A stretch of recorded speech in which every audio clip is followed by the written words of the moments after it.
தமிழ் நேரம் நேயர்களுக்கு வணக்கம். இன்று நம்மிடையே மூத்த அரசியல் விமர்சகர் டாக்டர் காந்தராஜ் சார் இணைந்திருக்கிறார். வணக்கம் சார். என்ன சார், ஓபிஎஸ் திமுகவில் சேர்ந்துவார் போல இருக்கு? அப்படி நான் பார்க்கல. நீங்கள் சந்திப்பை வச்சு சொல்கிறீங்க. அவர் அவருடைய பார்வை பூரா பாஜக எடுத்தார். பாஜக தன்னை லட்சியம் பண்ணல, அலட்சியப்படுத்துகிறாங்கங்கிற ஒரு கோபத்தில் இங்கே பார்க்குறாரு. இது என்னுடைய அனுமானம், தப்பாக இருக்கலாம். இப்படி நீங்கள் என்னை அலட்சியப்படுத்தினீங்கன்னா அங்கே போயிடுவேன் அப்படின்னு மிரட்டுறாரோ என்னமோ. அந்த சூழ்நிலையில் வேறு எங்கே போக முடியாது, இங்கே தான் வர முடியும். அந்த கதவு சாத்தினா இங்கே தான் வந்தார். ரெண்டாவது, திராவிட இயக்கத்தை அப்படிங்கிற பேர் வச்சுக்கிட்டு பாஜகவில் இருக்கவே முடியாது. அந்த எண்ணங்கள் கொஞ்சமாவது இருந்த உடம்புல ஏதாவது ஒரு இடத்துல அந்த எண்ணம் இருந்ததுன்னா, திராவிடங்கிற எண்ணம் இருந்ததுன்னா பாஜக பக்கம் போகவே மாட்டார். அதனால் பார்ப்போம். ஏன்னா பன்னீர்செல்வம் ஜெயலலிதாவால் உருவாக்கப்பட்டவர். பழனிசாமி மாதிரி சசிகலாவால் உருவாக்கப்பட்டவர் இல்லை, ஜெயலலிதாவால் உருவாக்கப்பட்டால் அடையாளம் காட்டப்பட்டவர். அவருக்கு கொஞ்சம் லட்சிய உணர்வுகள் இருக்கலாம். அதனால் இதெல்லாம் வச்சு பார்க்கும்போது திமுக வர்றதுக்கு வாய்ப்பு இருக்குது. பட் இந்த ஒரு கேள்வியை ஒரு பக்கத்தில் வச்சுக்கணும். திமுக அவங்கள மிரட்டுறதுக்காக நம்மக்கிட்ட வந்துட்டு இருக்காரா? ஒருவேளை திருப்பி கூப்பிட்டாங்களா அவன் கண்ணை கட்டாக திருப்பி போய்ட்டு வராங்கிற ஒரு எச்சரிக்கை திமுக வச்சுக்கணும். தீவிர அதிமுக விசுவாசி, அம்மாவோட விசுவாசி, திமுக ஒரு கரெக்டாக இருக்குமா சார்? இது நீங்கள் பார்த்தீங்கன்னா எம்ஜிஆரெல்லாம் என்னதான் அவர் கலைஞர்கிட்ட தான் சண்டை போட்டுக்கிட்டார் ஒழிய கட்சிக்காரங்கிட்ட ஒரு சண்டைக்கு வரல. அவர் எனக்கு சொந்த அனுபவம் இருக்குது. கட்சியை சேர்ந்தவர், அதாவது திமுகவை சேர்ந்தவரே விலகிறார். அண்ணா திமுக, அதாவது எம்ஜிஆர்கிட்ட சேரலாங்கிற பிளானுக்கு வர்றார். பிளானுக்கு வர்றதுக்காக அவர் மனசை அவர் குளிரணுங்கிறதுக்காக அவருக்கு குஷிப்படுத்துறதுக்காக திமுக ஒழிச்சிட்டு தாங்க மறுவேளை பார்க்கணும் அப்படின்னார். எம்ஜிஆர் அதிகமாக பேச மாட்டார் எல்லாத்துக்கிட்டே. இவரை கொஞ்சம் புதுசாக சேர வர்றாருங்கிறதுக்காக கொஞ்சம் உரிமை கொடுத்துருவார். அப்படி அவர் திமுக ஒழிச்சுட்டு தான் மறுவேளை பார்க்கணும் அப்படி பார்த்தாரு. பார், அந்த கட்சி நான் சேர்ந்து வளர்த்தின கட்சி. திமுக அழிக்கிறதுல என்னுடைய நோக்கம், கலைஞரை கட்டுப்பாட்டுக்குள்ளார வைக்கிறது தான் என்னுடைய நோக்கம். திமுக அழிக்கிறேன்னு சொன்ன தொலைச்சி போடுவேன் காத்தால கேட்டேன். அதே மாதிரி சொன்ன இன்னொருத்தர் அதிமுகவில் ஆரம் வீரப்பன். நாங்கள்லாம் சேர்த்து வளர்த்தின கட்சி. அது தலைவரை தான் நாங்கள் மாற்றிக்கிட்டோம் ஒழிய அந்த இயக்கத்தை இல்லை, ஞாபகம் வச்சுக்கோங்க. அப்படி வந்தவங்க தான் அவங்க. அதிமுகங்கிற பேரில் தலைவர்கள் தான் மாறினாங்களே ஒழிய கொள்கைகளாக தான் இருந்தது. உண்மையை சொல்ல போனால் கலைஞர் காட்டிய திராவிட வேகத்தை விட எம்ஜிஆர் காட்டின திராவிட வேகம் அதிகம். அதனால் பாஜக அங்கிட்ட போகிறவங்க கொள்கை ரீதியாக நீங்கள் மாறிடுறீங்க, சனாதனத்துக்கு போயிடுறீங்க, வர்ணாசிரம தர்மத்துக்கு போயிடுறீங்க. அதனால் அங்கேருந்து ஒருத்தர் வர்றாருனாக்கா நீங்கள் கொஞ்சம் ஜாக்கிரதையாக இருந்துக்கணும். பன்னீர்செல்வம் போய் அவங்களோட கூட்டணி சேர்ந்து நின்னார். போன தடவை எலெக்ஷன் பாஜக தலைவர் தான் நின்னார். திமுக ஜாக்கிரதையாக இருக்கணும். அதான் திமுக ஜாக்கிரதை. ஏன்னா இன்றைக்கி ஒரு செய்திகள் பார்க்கும்போது இருக்கிறவங்க அத்தனை பேரும் திமுக பக்கம் பார்க்குற மாதிரி பேசுகிற மாதிரி போடுறாங்க. கொஞ்சம் திமுக கொஞ்சம் எச்சரிக்கையாக இருக்கும். எல்லாத்தையும் உள்ள சேர்த்திக்காதீங்க. ஸ்டாலின் ரொம்ப இம்பார்ட்டன்ட் கொடுக்குறாரு ஓபிஎஸ்க்கு. எந்த கட்சிக்கு? ஓபிஎஸ் ஒரு ஒரு என்ன இருந்தாலும் ஒரு பெரிய ஜாதியினுடைய ஒரு இனத்தை சேர்ந்தவருங்க. தென் மாவட்டங்களில் அவருக்கு செல்வாக்கு மிக அதிகம். அதுக்கு அவருக்கு பயன்படுத்திக்க அவருடைய தடுமாற்றங்கள்னால அவர் வீணாக போனார் ஒழிய பயன்படுத்தி இருந்தவர் எங்கே போயிருக்கலாம். இப்போ அதிமுக 4ஆக பிரிஞ்சிருக்குது. அதில் 3 பேர் பார்த்திங்கன்னா முக்குளத்தை சேர்ந்தவங்க. தினகரன், சசிகலா, பன்னீர்செல்வம் 3 பேர் முக்குளத்தை சேர்ந்தவங்க. இவர் ஒருத்தர் தான் வன்னியர்களை சேர்த்துக்கிட்டு செகுந்த வெள்ளாள கவுண்டரோட இருக்கார். அவர் ஒருத்தர் தான். மற்றபடி பார்த்திங்கன்னா அதிமுக வளர்ந்ததே முக்குளத்தரை நம்பி தான் வளர்ந்தது. அவர்களில் ஒருத்தர் பிச்சுக்கிட்டு வர்றாருன்னா, இவர்கிட்ட வர்றாருன்னா அது ஒரு பலம்தான். அது அதனுடைய விளைவு தென் மாவட்டங்களில் இவருடைய திமுகவுடைய செல்வாக்கு கொஞ்சம் அதிகம் ஆகும். அதையெல்லாம் மனசில் வச்சுக்கிட்டு தான் தலைவராக இருக்கவங்க அதெல்லாம் தெரியாமல் இருக்காது. அதெல்லாம் வச்சு தான் பேசிக்கிட்டு இருக்கேன். ஓபிஎஸ்க்கு பலம் நான் சொல்ல வரல, அந்த இனத்துக்கு இனம் அதிகமாக இருக்குதுன்னு தான் நான் சொல்ல வந்தேன். அது ஓபிஎஸ் அவங்க தலைவராக ஏற்றுக்கிட்டாங்களா எனக்கு தெரியல. ஏன்னா அப்படி இருந்தாக்கா அந்த போன தடவை அங்கே தேர்தல் நின்ற போது அவருக்கு ஒரு அளவுக்கு ஆனால் நாகரிகமான முறையில் தோல்வி அடைஞ்சார். அதான் அந்த கௌரவம் இருக்குது. பாஜக கூட இருந்தும் கூட அந்த தோல்வி கொஞ்சம் கண்ணியமான தோல்வியாக இருந்தது. அதனால் அவர் ஒரு பெரிய இனத்தை சேர்ந்தவர் கட்சிக்கு வர்றாரும்போது அணைக்கத்தான் செய்வார். அதில் திமுக தலைவர் செஞ்சதில் தப்பு இல்லை, கரெக்டாக தான் போகிறார். ஓபிஎஸ் ரொம்ப லேசாக எடை போட்டாங்களா சார் மோடியும் எடப்பாடியும்? லேசாக எடை போட்டாங்கன்னாக்கா 1000 சொன்னாலும் வந்து பழனிசாமி மாதிரி ஒரு விசுவாசம் வந்து அவர்கிட்ட இருக்குதாங்கிறதுல அவங்களுக்கு ஒரு சந்தேகம் இருக்குது. அதுதான் காரணம். ஓபிஎஸ்க்கு இருக்காங்க. அதான் ஓபிஎஸ்க்கு அந்த விசுவாசம்னு எடுத்திங்கன்னா பழனிசாமி அடிச்சுக்க முடியாது. யார் தனக்கு பதவி கொடுக்குறாங்களோ அவங்கள விட்டு அவர் விலகவே மாட்டார். பிடிச்ச காலை விட மாட்டார். எந்த ஒரு விஷயம்னாலும் அமித்ஷா கிட்ட தான் எங்களுக்கு கேட்குறாரு. கட்சி தலைவர் தான், எதிர்கட்சி தலைவர் தான், அவர்கிட்ட தான் அதிமுக கொடி இருக்குது, அவர்கிட்ட தான் அதிமுக ஆஃபீஸ் இருக்குது, எல்லாமே அவர்கிட்ட தான் இருக்குது.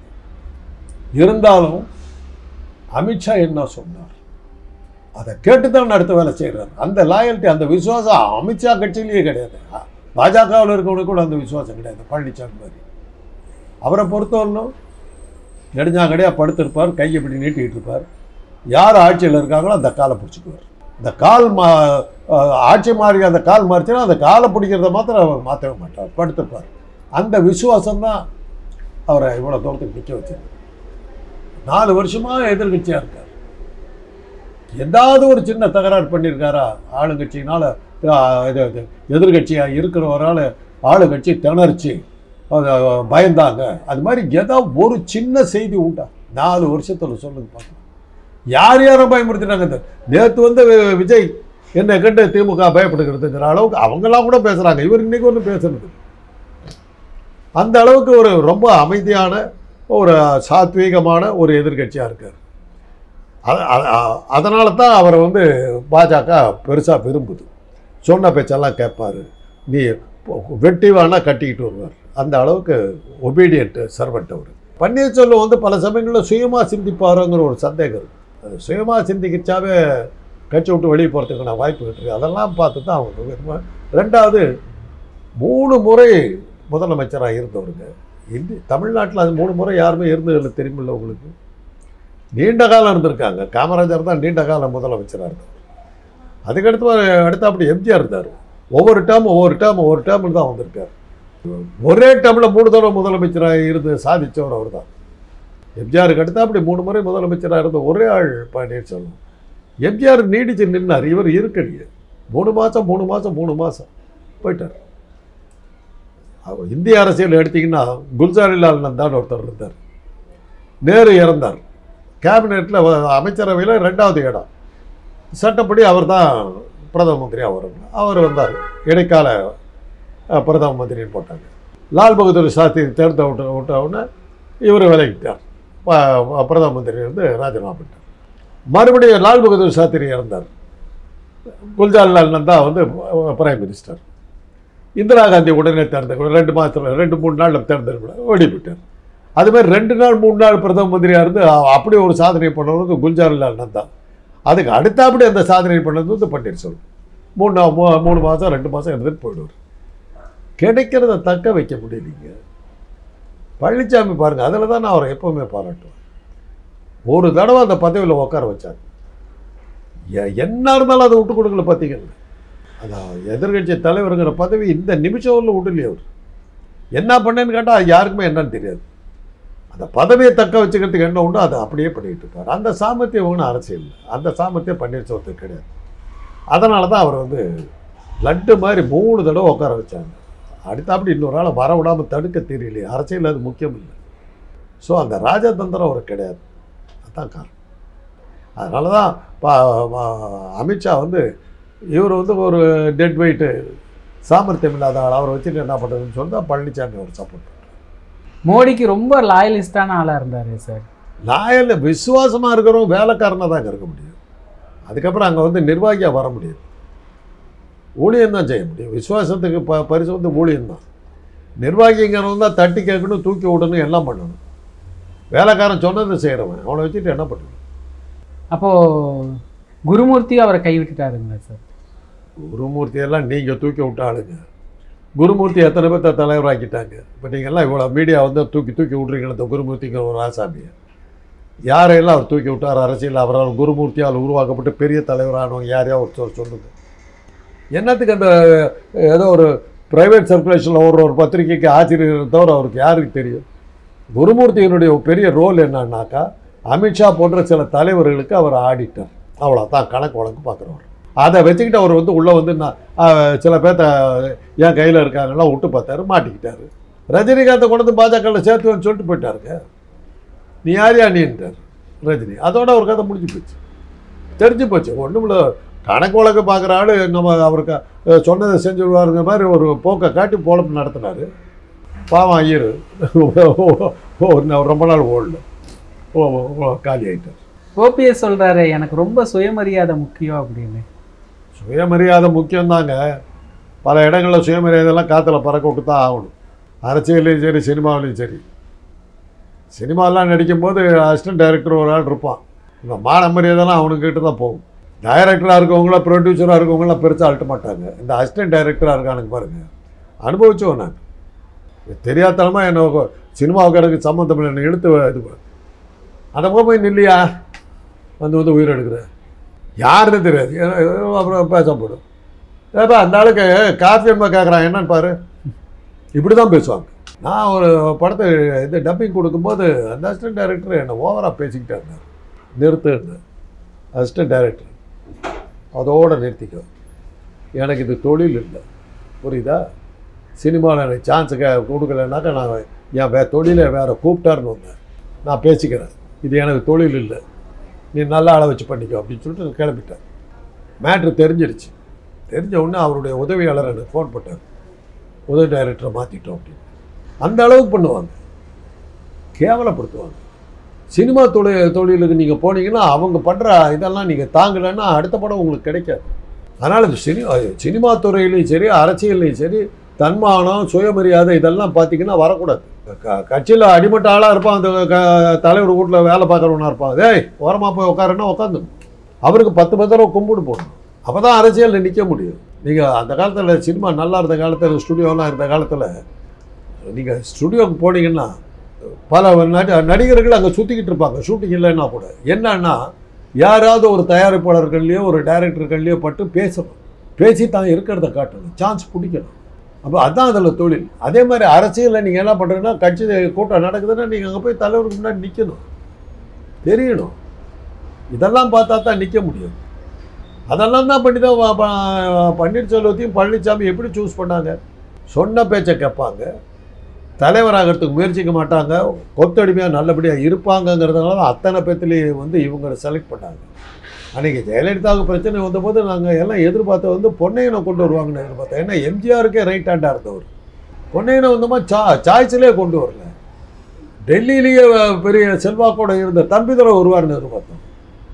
2 பேருக்கு இருந்த நெகட்டிவ் பாயிண்ட்டே அது தான். தலைவருக்கே வழிகாட்டியாக இருந்த ஒரு பொன்னையன் நமக்கு அதே தான் பண்ணுவார், வேண்டாம். டெல்லி வரல செல்வாக்கு இருந்த ஒரு தம்பிதுரை வேணாம், ஆளை விடு. 2 பேரும் ஓரம் கட்டப்பட்டாங்க. தேடி பார்த்தாங்க, சொன்ன பேச்சை கட்டிட்டு ஒழுங்காரு. சேலம் மாவட்டத்தை எங்கள் ஊருங்க அவர் பழனிசாமி. அப்படி ஒரு ஆள் இருந்து சசிகலாவால் அடையாளம் காட்டப்பட்ட போது தான் எங்களுக்கு அப்படி ஒரு ஆள் சேலம் மாவட்டத்தில் இருந்தாருங்கிறது எங்களுக்கு தெரியும். சேலம் எடுத்தாவே பொன்னையன், செம்மலை, கண்ணன், எங்கள் அண்ணன் ராஜாராம், இவங்க தான் அந்த சேலம் மாவட்டம் அதிமுகன்னு பேர். இவர் பேரை நாங்கள் கேள்விப்பட்டதில்லை. சசிகலாவால் அடையாளம் காட்டப்பட்டார். எம்பியாவெல்லாம் இருந்திருக்கார், தெரியாது. அதுதான் ஆச்சரியம். அப்படிப்பட்ட ஒரு இன்செக்யூரிட்டி, அதனால தான் அவரை சூஸ் பண்ணாங்க. நம்ம இறங்குனா இறங்கிக்குவார், இருன்னா இருப்பார், அப்படி தான் அவங்க சூஸ் பண்ணாங்க. Palaniswami proved otherwise. சசிகலாவோட கணக்கு தப்பாக போச்சு, இறங்க மாட்டேன்ட்டார். முதல்ல பயந்தார், பன்னீர்செல்வத்துக்கு வர இறங்க மாட்டேன்ட்டார். பன்னீர்செல்வத்தால் இறக்க முடியும். இதெல்லாம் வச்சு தான் அவங்க வந்து யாரை வச்சுக்கணுங்கிறத இது பண்ணுறாங்க. அதனால் இந்த அரசியலில் பல நெளிவு சுழிவுகள் இருக்குது. அது அவங்க அரசியலில் நேரடியாக இருக்கிறாங்க. என்ன மாதிரி பார்வையாளர்கள் வெளியிலேருந்து கேமை பார்க்குற ஆட்கள். நாங்கள் ஃபீல்டுக்குள்ளார இறங்கல. ஃபீல்டு ரியாலிட்டி வேறு, கள நிலவரம், கள உண்மைகள் வேறு. அதனால் வர்றாருன்னும் போது பார்த்தீங்கன்னா எதிர்முகாமிலேருந்து ஒருத்தர் வர்றாருன்னா அரவணைச்சிக்கிறது நல்லது எப்போவுமே. அது ஒரு 5 பேர் இருக்கலாம் அவர் கூட, அந்த 5 பேர் நமக்கு லாபம். அப்படி தான் எடுக்கணும். சில சமயங்களில் அவங்க வர்றது நமக்கு ஆபத்தாக போகுது. கூட்டணி வைக்கிறோன்னு சொல்கிறீங்க, அந்த கூட்டணியினால் உங்களுக்கு லாபமாகவும் இருக்கலாம், அந்த கூட்டணியே உங்களுக்கு நஷ்டமாகவும் மாறலாம். 2 இப்போ ஸ்டாலின் ஓபிஎஸ் சந்திப்புக்கு அப்புறம் நிறைய பேர் அதிமுகலேருந்து திமுகவில் வரதா பேசிக்கிறாங்க. இருக்கலாம். ஏன்னா பாஜக அவனுடைய நடவடிக்கைகள் இப்போ ஒன்றும் பெருசாக புரிய மாட்டேங்குது. அவங்களாலே எதையும் சரியாக செய்ய முடியல.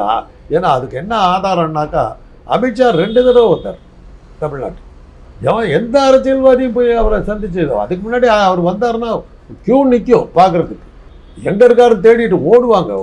சந்திக்க முடியாதுன்னு மறுத்து விட்டார். ஒரு நிமிடம் தான் வந்து கொடுத்தார். இப்படியெல்லாம் செய்தி வரும். இந்த தடவை 2 தடவை வர்றாரு, யாரும் சீர்ந்த கூட இல்லை. காரணம் என்னென்னா அமலாக்கத்துறை மேலே கடுமையான கட்டுப்பாடுகள் வந்துடுச்சு. அதை அவர் கையை விட்டு போயிடுச்சு. யாருக்கும் பயம் இல்லை. அமித்ஷாவுக்கு இருந்த ஒரே பெரிய பலம் வந்து அமலாக்கத்துறை. அது போயிடுச்சோன்னா யாரும் மதிக்கல. அதான் காரணம். அதனுடைய விளைவு இன்றைக்கி சுதந்திரம் ஆகிட்டாங்க. சுய முடிவுகள் எடுக்கிறாங்க. இவரை கூப்பிட்டாங்க, வேணான்னாரு, இப்போ இங்கே போயிட்டாங்க. இப்போ அண்மையில் கூட ஜெயக்குமார், செல்லூர் ராஜு இவங்கெல்லாம் ரொம்ப அமைதியாக இருக்கிறாங்களே. செங்கோட்டையன் கூட ஆளவே காணோம். என்னுடைய கணிப்பு சரியாக இருக்குமா இருந்தாக்கா செல்லூர் ராஜு, செங்கோட்டையன், ஜெயக்குமார்லாம் கட்சி விட்டு போக மாட்டாங்க. அவங்களாம் தீவிரமான எம்ஜிஆர் ஆட்கள். அதோட 2வது பெரிய பலத்தோடு இருந்தவங்க. அவங்க மாற மாட்டாங்க. கட்சியை கைப்பற்ற பார்ப்பாங்களே ஒழிய கட்சி விட்டு விலக மாட்டாங்க. பன்னீர்செல்வத்தையோ பழனிசாமியோ வெளியே அமைச்சிட்டு தான் தலைவராக வரலான்னு முயற்சிப்பாங்களே ஒழிய அதிமுக விட்டு அவங்க வெளியே வருவாங்கன்னு நான் நம்பலை. எனக்கு அது நம்பிக்கை இல்லை. அப்படி வரக்கூடிய ஆட்கள் அல்ல அவங்க. ஆரம்பத்திலேருந்தே அவங்க அதில் ரொம்ப உறுதியாக இருக்கும். ஓபிஎஸ்க்கு இன்னொரு ஆப்ஷன் இருந்துச்சுல்ல சார். தாவைக்கா போனால் துணை முதல்வராக கூட ஆகிற அளவுக்கெல்லாம் ஒரு ஆப்ஷன் கொடுத்தாங்க. துணை முதல்வர் பதவியெல்லாம் அவங்க கொடுக்கல. கூட்டணியில் சேர்றவங்களுக்கு பதவி கொடுப்பேன்னு தான் சொன்னாங்க. நீங்கள் இப்படி கிளப்பி விட்டு அவரை மாட்டி விடாது. அவர் அந்த மாதிரியே சொல்லலை. எடப்பாடி ஒரு பெரிய மெகா கூட்டணி கட்டுற அப்படின்னு சொன்னார். ஆனால் இன்றைக்கி பார்த்தா தேமுதிக வந்து ஸ்டாலினை பார்த்துருக்குறாங்க. ராமதாஸு வரதா செய்தி, சீமானும் வந்துட்டார். யாரை வச்சு மெகா கூட்டணி கட்டுவார்? முதல்ல அவங்க கூட்டணியில் யார் இருந்தாங்க? இப்போ என்டிஏ கூட்டணி தான் வெற்றி பெறும்னு அமித்ஷா சொன்னார். அந்த கூட்டணியில் இருக்கிற கட்சிங்க பேரை கேட்டாக்கா அவருக்கு தெரியலையே. யார் இருக்கா? அகில இந்திய அளவுலேயே யார் இருக்கா அவர்கிட்ட? நிதிஷ்குமார், சந்திரபாபு நாயுடு விட்டாக்கா முடிஞ்சு போச்சு இல்லை கதை. சின்ன நூலிலையில் தானே தொங்கிக்கிட்டு இருக்காங்க. அதனால தான் இப்போ மாட்டிக்கிட்டு முடிக்கிறாங்க. பார்லிமெண்ட்டில், நாடாளுமன்றத்தில் இந்த தடவை நடவடிக்கைகளில் அவங்க மூஞ்சை எங்கே வச்சுக்கிறதுன்னு தெரியாம மாட்டிக்கிட்டாங்க. ட்ரம்ப் காலை வாரி விட்டார், புட்டின் காலை வாரி விட்டார். எல்லாம் பாகிஸ்தானுக்கு சப்போர்ட்டாக போயிட்டு இருக்கிறாங்க அத்தனை பேரும்.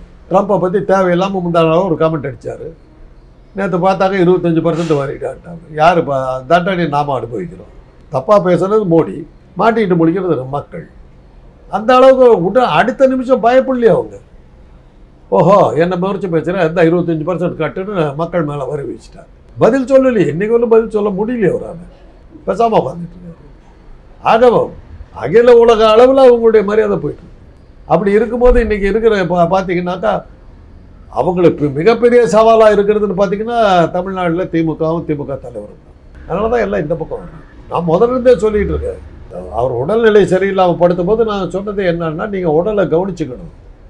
நீங்கள் ஒரு தமிழ்நாட்டு தலைவராக நீங்கள் இல்லை. இப்போது உங்களை அகில இந்தியாவும் பார்த்துக்கிட்டு இருக்குது. உங்களுடைய பொறுப்புகள் மிக அதிகம். உடல் சரியாக இல்லைன்னாக்கா நீங்கள் ஒன்றும் பண்ண முடியாது. ரத்தன் டாட்டா என்ன சொன்னார்? என்கிட்ட இல்லாத காசா? உடம்பு கெட்டு போச்சு, ஒன்றும் பண்ண முடியல. அதனால் உடம்பை ஒழுங்காக கவனிச்சுக்கிறத பார்த்துங்க. அவ்வளோ பெரிய கோடீஸ்வரன். என்ன வைத்தியம் வேணாலும் உடனே வந்துடும். என்ன மருந்தாரு தான் அடுத்த நிமிஷம் வந்துடும். உடம்பு ஏற்றுக்கணும் இல்லை. அதனால தான் சொன்னார், உடம்பை மதிக்கலைன்னா நீ இப்போ கோடீஸ்வரன் தான் கூட காலி. அதைத்தான் ஸ்டாலின் அவர்களுக்கு நான் சொன்னேன். ஒரு டாக்டர் முதல்ல உடம்பை கவனிங்க. நல்ல காலம் போனார். அவங்க அப்போல்லோ கம்ப்ளீட் செக்அப் பண்ணி ஆரம்பிச்சிட்டாங்க. கேன்சர்லேருந்து எல்லாத்தையும் செக் பண்ணி பார்த்தாங்க. ஒன்றும் இல்லைன்னு வந்துச்சு. அவரும் அதுக்கப்புறம் தெம்பா வழியில் வந்துட்டார். இப்போ அவங்க பாரு மீடியாக்களுக்கெல்லாம் தான் ஒரு சோகம். ஒன்றுமே வியாதியெல்லாம் விட்டார். இதை வச்சு ஓட்டியிருக்கலாமே பார்த்துருக்கீங்க, முடியல, ஒன்றும் இல்லை. அதான் இதெல்லாம் வச்சு பார்க்கும்போது அமித்ஷாவுக்கு பெரிய சவாலாக நின்றுட்டு இருக்கிறது அகில இந்திய அளவில் பார்த்தீங்கன்னா ஸ்டாலின் தான். அதனால தான் அவர் ஏற்றுக்கலன்னா இங்கே வந்து தான் வர்றாங்க. இந்த கதவுக்கு தான் வர்றாங்க. ஆக போலரைசேஷன் ஒரு முனையை நோக்கி போயிடுச்சு. இந்தியாவில் எதிர்கட்சிகளே இல்லைங்கிற இடத்துல பார்த்தாக்கா தென்னாட்டை பொறுத்தவரை திராவிட இயக்கங்கள் ஸ்ட்ராங்காக நின்றுடுச்சு. அந்த பக்கம் ராகுல் காந்தி பிச்சுக்கிட்டு வர்றாரு. இது ரெண்டும் இணைஞ்சதுன்னா என்ன ஆகுது? வாக்கு எந்திரம் தான் தேர்தல் ஆணையம் தான். ஏன்னா அவங்களுடைய கூட்டணியில் மிக பலமான கட்சி வந்து தேர்தல் ஆணையம். அமித்ஷா அதை வச்சுட்டு தானே இன்னும் தைரியமாக பேசிக்கிட்டு இருக்காரு. அவர் எப்படி நம்மளை கை விட மாட்டார். இப்போ தான் எதிர்கட்சிகள்லாம் தேர்தல் ஆணையர் வீட்டுக்கு முற்றுகையிட போவோம்னு சொல்லி அனௌன்ஸ் பண்ணிட்டாங்க. அதுக்கப்புறம் பார்க்கலாம் தேர்தல் ஆணையர் என்ன பண்ணுறாரு. இப்போ அண்மையில் எடப்பாடி அவர்களோட பிரச்சாரத்தை கவனிச்சிக்கலாம் சார். பாஜகவோட ஆளாகவே மாறின மாதிரி. பாஜக மதவாத கட்சி இல்லை, நிறைய நிதி கொடுக்குறாங்க, நல்ல கட்சி அப்படின்னு நல்லா பாஜகவே மாறி பிரச்சாரம் பண்ணிட்டு ஏங்க அவரை சும்மாவை விட்டு வச்சுருக்கிறீங்க. அவர் கேட்காமே அவருக்கு வந்து இசட் பிரிவு பாதுகாப்பு போட்டீங்க. இசட் பிரிவு பாதுகாப்புனா என்ன அர்த்தம்? உங்களை சுற்றி 10 உளவுத்துறை அதிகாரிகள் நிற்கிறாங்க. சுயமாக நீங்கள் எதாவது செய்ய முடியுமா? யாரையா பார்க்க முடியுமா? அவரை சிறுநீர் கழிக்கவா தனியாக விடுறாங்களா இல்லையான்னு சந்தேகமாக இருக்குது. எல்லா இடத்துலையும் உளவுத்துறை அதிகாரின்ட்டு பழனிசாமி இதை பண்ணார் அதை பண்ணாருன்னு அமித்ஷா கிட்ட நிமிஷம் ரிப்போர்ட் கொடுத்தா அவர் என்னங்க பண்ணுவார்? 10 குறைக்கும் வானதி சீனிவாசன் கூடவே போகிறாங்க. எதாவது பேசினா தொலைச்சி போடும், அங்கேயே தொலைச்சி போடுவேன். பணைய கேட்டியாக இருக்காருங்க. அவர் வேற என்ன பண்ண முடியும்? அதனால தான் பார்க்குறாரு நம்மளை காப்பாற்றிக்கிற வேறு வழி இல்லை, பாஜக வாழ்க்கைன்ட்டார். ஓபிஎஸ்க்கு மோடி தரப்புல இருந்து அழைப்பு விடுக்கப்பட்டதா சொல்றாங்க சார். மோடி வந்து கவலைப்படாத நான் கூப்பிட்றேன்னு சொன்னார். அதை அவர் நம்பாதனால தான் இன்றைக்கி வந்து ஸ்டாலினை பார்த்துருக்காரு. நான் தான் மறுபடியும் சொல்கிறேன், அங்கே அழைப்பு வந்தாலும் அவர் போக மாட்டாங்கிறதுக்கு உத்தரவாதம் இருக்குதாங்கிறத திமுக கவனிக்கணும். மறுபடியும் பிஜேபி சைடு போகிறதுக்கு வாய்ப்பு. அதைத்தான் நான் மறுபடியும் சொல்கிறேன். அங்கே அழைப்பு வந்தால் அந்த பக்கம் அவர் போக மாட்டாருங்கிறதுக்கான உத்தரவாதத்தை திமுக வாங்கிக்கணும். அதுக்கப்புறம் தான் பன்னீர்செல்வத்தை உள்ள அனுமதிக்கிறத பற்றி இந்த வர்ற இவங்க எல்லாத்தையுமே அனுமதிக்கிறது ஜாக்கிரதையாக இருக்கும். ராமதாஸ் திமுக கூட்டணிக்கு வரதா சொல்கிறாங்க. முதலிருந்து அப்படி தான் சொல்கிறாங்க. அதில் அவங்களுடைய இது ஸ்ட்ராட்டஜி கிளியராக இருக்குது. இவர் திமுக ஆதரிக்கிறார் ராமதாஸ், அன்புமணி வந்து பாஜக ஆதரிக்கிறார். இது நோக்கம் தெளிவாக தெரியுது. பாஜக ஜெயிச்சா நீ மந்திரி ஆகிக்கும், திமுக ஜெயிச்சா நான் மந்திரி ஆகிக்கிறேன், நம்ம குடும்பத்துக்குள்ளாரே மந்திரி பதவி இருக்கும், அவ்வளோதான் பாயிண்ட். நீ ஜெயிச்சா நோக்கு, நான் ஜெயிச்சா நேக்கு. அதாவது குடும்பத்தில் ஒருத்தருக்கு மந்திரி பதவி அஷ்யூர் பண்ணிக்கிறார். அதனால தான் இவர் இந்த பக்கமும் அவர் அந்த பக்கமும். எப்படி தமிழிச்சை குமராணி தானே குமரி இழந்தேன் இருக்கிற மாதிரி இருந்த மாதிரி இந்தமா பாஜகவுக்கு வந்துருச்சு. அவர் காங்கிரஸ் இருந்துக்கிட்டு காங்கிரஸ் ஜெயிச்சா குமரி இழந்தேன், பாஜக ஜெயிச்சா தமிழிச்சை. அப்போ அவங்க 2 பேரும் பேசி வச்சுக்கிட்டு தான் இருக்காங்க. திமுக ஜெயிச்சாக்கா ராமதாஸ், பாஜக ஜெயிச்சாக்கா அன்புமணி. நம்ம குடும்பத்தில் மந்திரி பதவி அஷ்யூர் பண்ணிக்கிறார். தற்கால அரசியல் குறித்து நிறைய கருத்துக்களை பகிர்ந்து கொண்டதுக்கு நன்றி சார்.